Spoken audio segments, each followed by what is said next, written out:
اے رضا ہر کام کا ایک وقت ہے، اے رضا ہر کام کا ایک وقت ہے، دل کو بھی آرام ہو ہی جائے گا۔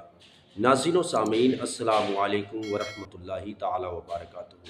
آج کی اس ویڈیو میں ہم بات کرنے والے ہیں مرض کے تعلق سے، بیماری کے تعلق سے، کیونکہ اکثر و بیشتر یہ دیکھا جاتا ہے کہ بہت سارے لوگ بیماریوں کو دیکھ کر کے بڑے پریشان ہو جاتے ہیں۔ اگر ان کو تھوڑی سی بیماری ہو جاتی ہے تو وہ شکوہ اور گلہ پر اتر آتے ہیں۔ تو آیا کہ بیمار ہونا یہ مصیبت ہے، آفت ہے، اللہ کی طرف سے عذاب ہے، یا بیماری بھی اللہ کی طرف سے ایک عظیم نعمت ہے؟ آپ سے گزارش ہے کہ ویڈیو کو آخر تک ضرور دیکھنے کی کوشش کریں۔ فی الحقیقت بیماری بھی ایک بڑی نعمت ہے، اس کے منافع بے شمار ہیں، اگرچہ آدمی کو بظاہر اس سے تکلیف پہنچتی ہے، مگر در حقیقت آرام و راحت کا ایک بہت بڑا ذخیرہ ہاتھ آتا ہے۔ یہ ظاہری بیماری جس کو آدمی سمجھتا ہے، در حقیقت روحانی بیماریوں کا ایک بڑا زبردست علاج ہے۔ حقیقی بیماری روحانی امراض ہے، کیونکہ یہ بہت خوف کی چیز ہے اور اسی کو مرض مہلک سمجھنا چاہیے۔ بہت موٹی سی بات ہے جس کو ہر شخص جانتا ہے کہ کوئی کتنا ہی غافل ہو، مگر جب مرض میں مبتلا ہو جاتا ہے تو کس قدر خدا کو یاد کرتا ہے اور کس قدر توبہ و استغفار کرتا ہے۔ اور یہ تو بڑے رتبے والوں کی شان ہے کہ تکلیف کا بھی اسی طرح استقبال کرتے ہیں جیسے راحت کا، یہ سمجھتے ہوئے کہ مگر ہم جیسے کمزور بندے کو کم از کم اتنا تو کریں کہ صبر و استقلال سے کام لیں اور جزا و فضا کر کے آتے ہوئے ثواب کو ہاتھ سے نہ جانے دیں۔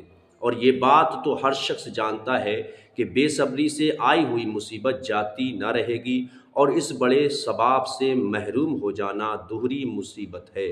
بہت سے نادان بیماری میں نہایت بیجا کلمے بول اٹھتے ہیں، بلکہ بعض کفر تک پہنچ جاتے ہیں، معاذ اللہ مولا تعالیٰ کی طرف ظلم کی نسبت کر دیتے ہیں۔ ایسے لوگ تو بالکل ہی خسرت دنیا والآخرہ کے مصداق بن جاتے ہیں۔ اب ہم بیماری کے بعض فوائد جن کا ذکر احادیث میں وارد ہوا ہے بیان کرتے ہیں، تاکہ مسلمان اپنے پیارے اور برگزیدہ رسول کے ارشادات باگوش دل سنیں اور ان پر عمل کریں۔ اللہ تعالیٰ توفیق عطا فرمائے۔ حضرت عبداللہ بن مسعود رضی اللہ تعالیٰ عنہ بیان کرتے ہیں کہ حضور پر نور نے ارشاد فرمایا، مسلمان کو جو اذیت پہنچتی ہے، مرض ہو یا اس کے سوا کچھ اور، اللہ تعالیٰ اس کے گناہوں کو دور فرما دیتا ہے جیسے درخت سے پتے جھڑتے ہیں۔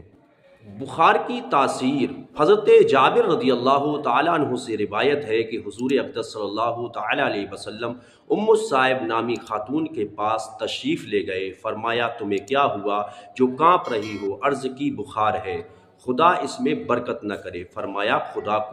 فرمایا بخار کو برا نہ کہو، کیونکہ وہ آدمی کی خطاؤں کو اس طرح دور کرتا ہے جیسے بھٹی لوہے کے میل کو۔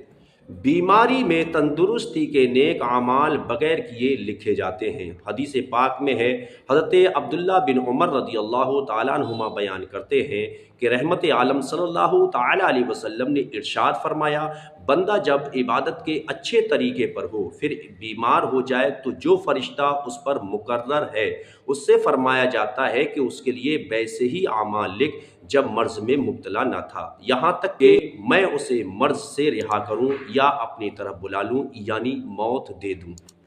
حدیث پاک میں نبی پاک صلی اللہ تعالیٰ علیہ وسلم کے ارشادات موجود ہیں۔ حضرت جابر رضی اللہ تعالیٰ عنہ روایت کرتے ہیں کہ حضور پر نور صلی اللہ تعالیٰ علیہ وسلم نے ارشاد فرمایا، جب قیامت کے دن مصیبت زدہ مسلمان کو ثواب دیا جائے گا تو راحت و آرام والے تمنا کریں گے، کاش دنیا میں قینچیوں سے ہماری کھالیں کاٹی جاتی تاکہ ان جیسا ثواب ہم کو بھی ملتا۔ اور بیماری کی عیادت میں اسلام نے کیا حکم دیا ہے؟ حدیث پاک میں ہے، امیر المومنین حضرت علی رضی اللہ تعالیٰ عنہ بیان کرتے ہیں کہ رسول اللہ صلی اللہ تعالیٰ علیہ وسلم نے ارشاد فرمایا، جو مسلمان کسی مسلمان کی عیادت کے لیے صبح کو جائے تو شام تک اس کے لیے 70,000 فرشتے دعائے مغفرت کرتے ہیں، استغفار کرتے ہیں، اور شام کو جائے تو صبح تک 70,000 فرشتے اس کے لیے دعائے مغفرت کرتے ہیں، اور اس کے صلہ میں اس کو جنت میں ایک باغ بھی دیا جاتا ہے۔ یعنی اللہ کے رسول صلی اللہ علیہ وسلم نے ارشاد فرمایا، جب کوئی بیمار ہو جائے اور وہ مومن ہو اور پھر مومن بھائی اس کو دیکھنے کے لیے جائے تو اللہ تبارک و تعالیٰ اس کے لیے 70,000 فرشتوں کو مقرر فرماتا ہے کہ جو عیادت کے لیے آیا ہے وہ اس کے لیے توبہ استغفار کرے اور جنت میں اس کے لیے ایک باغ کو لگائے۔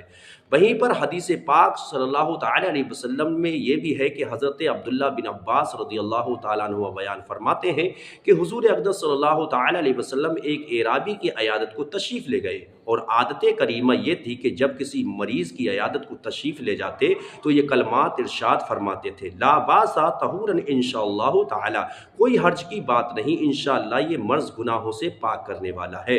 اس اعرابی سے یہی فرمایا۔ نیز فرماتے ہیں کہ صلی اللہ تعالیٰ علیہ وسلم بہترین عیادت یہ ہے، یعنی حضور نبی پاک صلی اللہ تعالیٰ علیہ وسلم ارشاد فرماتے ہیں کہ بہترین عیادت یہ ہے کہ مریض کے پاس سے جلد اٹھائے، زیادہ دیر تک نہ بیٹھے۔ نیز ارشاد فرمایا جب تم مریض کے پاس جاؤ تو اس سے اپنے لیے دعا کرنے کی درخواست کرو، کیونکہ اس کی دعا ملائکہ کی دعا کی مانند ہے۔ نیز فرماتے ہیں کہ حضور صلی اللہ تعالیٰ علیہ وسلم کا ارشاد ہے جب مریض کے پاس جاؤ تو عمر کے بارے میں دل خوش کن بات کرو، کیونکہ یہ بات کسی چیز کو رد نہ کرے گی اور اس کے جی کو اچھی معلوم ہوگی۔ وہیں پر حدیث پاک میں نبی پاک صلی اللہ تعالیٰ علیہ وسلم نے یہ بھی ارشاد فرمایا۔ حضرت عبداللہ بن عباس رضی اللہ تعالیٰ عنہما روایت کرتے ہیں کہ سرور انبیاء صلی اللہ علیہ وسلم نے ارشاد فرمایا جب کوئی مسلمان کسی مسلمان کی عیادت کو جائے تو 7 بار یہ دعا پڑھے: اسأل اللہ العظیم رب العرش الکریم ان یشفیک، اگر موت نہیں آتی ہے تو اسے شفا ہو جائے گی۔ دعا کا ترجمہ یہ ہے کہ میں اللہ عظیم سے سوال کرتا ہوں جو عرش کریم کا مالک ہے، اور اس بات کا کہ تجھے شفا عطا فرمائے۔